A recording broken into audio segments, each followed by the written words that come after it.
Yep, bwana mwana sawa sawa digital, hope uko poa kabisa, lakini pia kitu ambacho nakiamini kwako wewe, sio mtu ambaye unapenda kuvunjiwa heshima, au sio mtu ambaye unapenda kudharauliwa. Kumekuwa kuna dharau nyingi sana katika maisha yetu haya kawaida. Tumekuwa tukiishi na washikaji zetu ambao tuko nao katika mazingira yetu ya kila siku. Huenda akawa ni mshikaji, lakini pia akawa ni mzazi, au akawa ni ndugu yako wa karibu.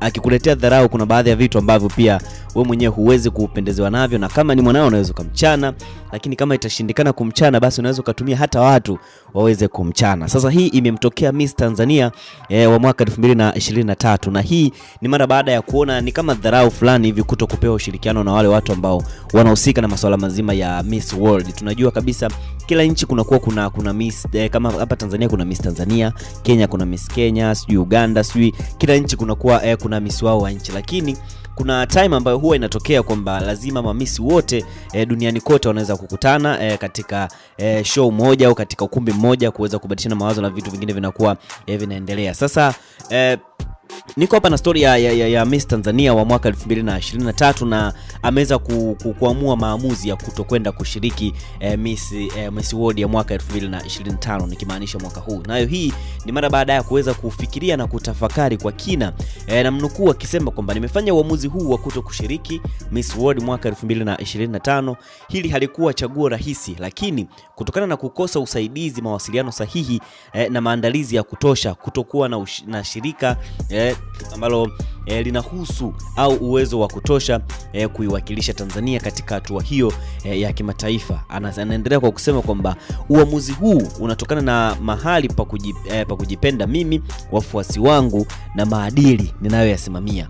Ninaamini kwamba unapobeba taji la taifa unastahili kuungwa mkono kikamilifu na kuandaliwa ili kuweza kustawi. Hakuishia hapo tu, aliendelea kwa kusema kwamba bado ninajivunia kushiriki katika taji la Miss Tanzania mwaka 2023, na nitaendelea kutumia jukwaa langu kuhamasisha, kutumikia na kuleta matokeo chanya lakini pia ni mazuri. Sasa hasa kupitia mradi wangu wa hatua kwa hatua ambao unabaki kuwa kiini cha kila kitu ambacho ninakifanya.